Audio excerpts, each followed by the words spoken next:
Hi guys. I roped Mark into this. This is my very last pregnancy vlog. I'm 39 weeks and 4 days today. I just thought I'd bring Mark in. Babe, I don't know how to be right now. Okay, just be yourself. There's nothing to be afraid of.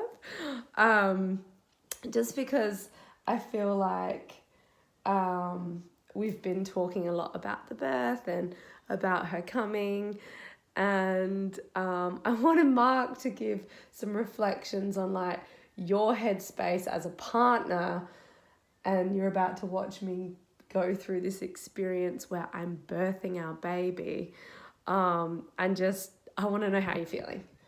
How am I feeling? I'm feeling very excited, anxious, but also calm at the same time. It's not like him to ever be anxious or worried about anything.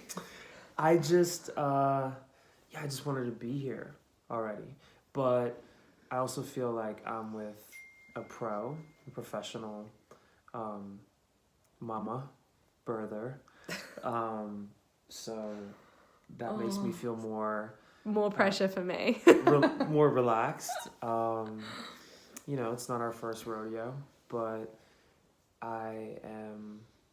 That sounded stupid. Rodeo. I'm so Stop! No, you're doing great. No. Okay, keep going. I am. Rodeo's perfect. Okay.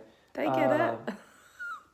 Anyway, yeah. I mean, I'm just excited. I can't wait for her to be here, and it's really reassuring knowing how committed and dedicated you are at having a good birth. And I don't want to say this. You gotta delete this. I swear to God. I'm not going Babe, you to. have to delete this. He's being really cute. Anyway, So we both just got really excited just before. And it's so nice because we can't stop smiling. And I was like saying to him how sweet it is that we're going to have this teeny tiny little girly whirly to join our crew of guys, so many boys, and we're bringing in a little girl. And they're just so excited. And you know how cute was Forrest and Bodhi yesterday, just like snuggling the belly and kissing it. So and cute. Everyone's just so elated. And anyway, tonight I started all the things. I did Clary Sage. You can leave whenever you want. I'm gonna leave now. I can't get this is up to. Bye, everybody. He's so funny. Anyway, he'll be like, "Why did you make me do that, babe?" But yeah, gosh, I'm like on a high right now. I really am so excited. My phone's going nuts. People have already been messaging me saying, "Have you had the baby yet?" I was like, I haven't even reached my due date. But you know how people get so excited about newborn babies. I was like, I don't even want the messages. I don't even need them. She'll come out when she wants to. But I'm feeling so much better this time around though, because last time with Forrest, when people were messaging me and, it was like from 39 weeks, like, where's the baby? Where's the baby? I was so sensitive and I couldn't handle all the messages. I think probably because I went 5 days over. And I was like, everyone needs to back off and stop messaging me. He's going to come when he wants to come. And he did. He came exactly when he wanted to come, and it was 5 days over. I don't think they're going to let me go 5 days over this time round. I will fight for it. If I have to fight for it, I will fight for it. But most important thing is that baby is healthy. So if my midwife says, look, we really do want to get her out by the due date, which is Wednesday, today's Sunday, I totally hear that. And all I want is my healthy baby. However she needs to come, she will come. I am leaning into that. And there's a little part of me that feels, I feel not sad, but it is significant that the pregnancy is coming to an end. And we've had this journey together, just her and I, her on the inside, and I'm the only one that really understands her routine and her movements. And we have this deep connection already, and I'm about to share her with the world, which is really exciting but also daunting. And I don't know, there's something about saying goodbye at the end of pregnancy, and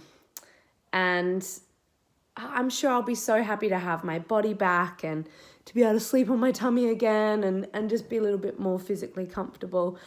But I love being pregnant, and I will mourn the pregnancy, but obviously celebrate the fact that I have my gorgeous baby. And it's funny to be in a place where I'm welcoming intense contractions. I am welcoming it. I am wanting to bring them on. Anytime I have a sensation that feels uncomfortable, I get excited. And that's just a funny headspace to be in. But my main thing that I could offer up anyone who is on this journey and is about to give birth, and maybe you're birthing for the first time or the second, is your willingness to be open is so important.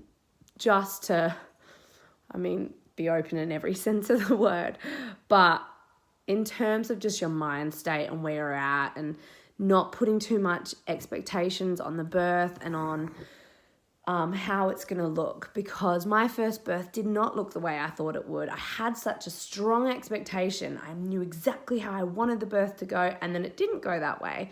And I had to break up with the idea of this ideal birth.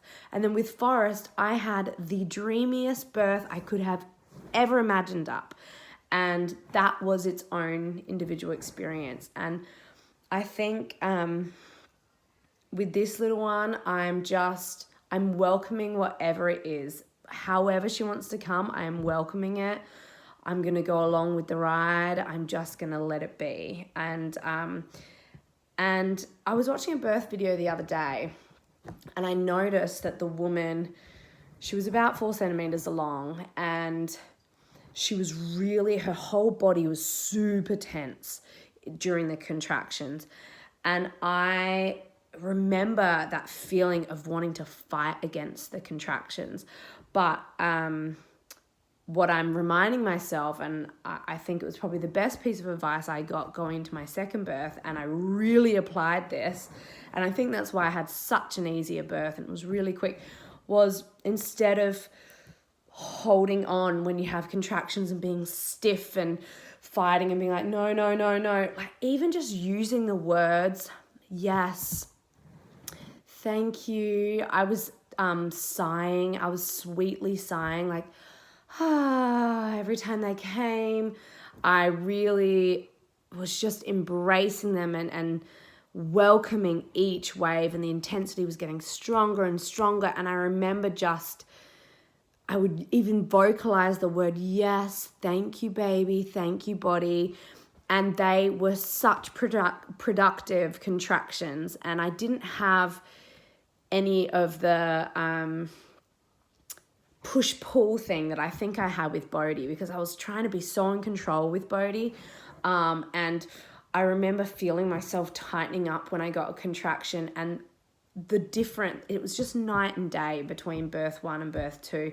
And the way I just opened up and celebrated and really tried to be grateful for the intensity of the waves, because I knew that they were bringing me closer to meeting my baby. And that is the sort of headspace that I really hope that I can stay in the next few days whenever it happens. I think that is the biggest piece of advice I got. And the water really, really helped. And I remember just like swimming. I was swimming through the waves and had my music on, and I just tried to stay in a blissful state of acceptance and letting go and allowing my body to do what it needed to do to bring my baby down. So I've been really reminiscing on that and reflecting on that so much, thinking a lot about slowing the pushing stage down, which is the final stage. Well, actually the final stage is post-birth, so birthing the placenta. But the pushing stage is significant in that you've done all the hard work, you've finally got to 10 centimeters dilated, and then the feeling typically changes into a more, I found it, that my body just really took over and started trying to expel the baby from my body. And my main tip with that is do not rush that stage. You may feel like you want to bear down. In my first birth, it was directed pushing. So I had someone being like, push! And I would push with all my might. And I remember I'd take a deep breath in, and then I'd push, and I would hold my breath, and my face would go purple. I have the video of it.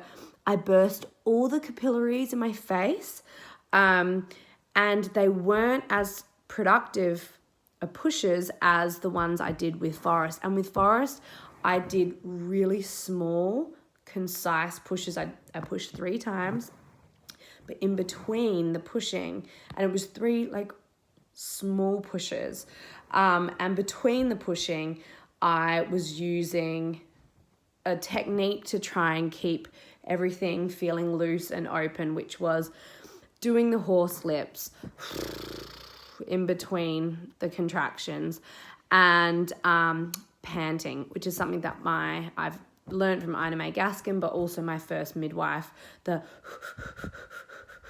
kind of breathing, which will slow the process of the baby's head coming out, and it gives you more time to stretch and get open. A lot of the times, if you're doing huge, big pushes, that can be when you can tear. So these are the things that I learned from Ina May Gaskin, from all my research and reading, and also just applying these tips to my second birth, and then seeing the difference between my second birth and my first birth. And I wasn't equipped with any of that knowledge with my first birth. I didn't know I could slow it down during the pushing stage. I thought I just had to push with all my might. But with Forrest, it really was not that experience at all. And I hope that I can remain in that headspace. And I think I have a beautiful birth team, and I have reminded them all, just have me slow that process down. I know you're right at the end and you want to just get the baby out and you want to meet your baby.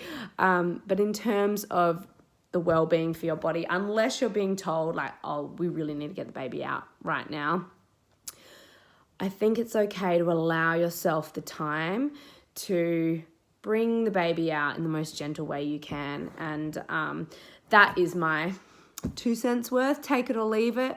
That's what really helped me during the birthing experience. So I don't know if many of you are pregnant. I assume a lot of you are pregnant if you're watching pregnancy vlogs, or thinking about getting pregnant. But I want to say that firstly, I've had such a wonderful pregnancy, and I'm so grateful that I have had a really healthy, relatively smooth sailing pregnancy so far. I hope that that's the same way that it goes for the birth. And I also acknowledge the women out there that haven't had a smooth pregnancy and have had trauma and challenges, because that is all real and normal, and so many women go through that. It's hardcore what we do, and it's amazing that we can do this, and our bodies are equipped to be able to grow life and to birth life, and it's such a beautifully natural thing to be able to do, and we're warriors, and I'm so proud of you all, and I hope that you just throw a whole bunch of love and acceptance at your own journey, whatever that journey is and however that looks. You feel like you can own that and know that that is your story and your journey and your birth and your baby, and it's how your baby chose to come earthside. So I'm trying to exist in that headspace. I'm sending you all so much love and best wishes, and thank you so much for all the love and support and beautiful messages. I read all of them, and I am an advocate for you guys. So thank you, all the best, and I'll see you for 1 week postpartum vlog. Okay, bye.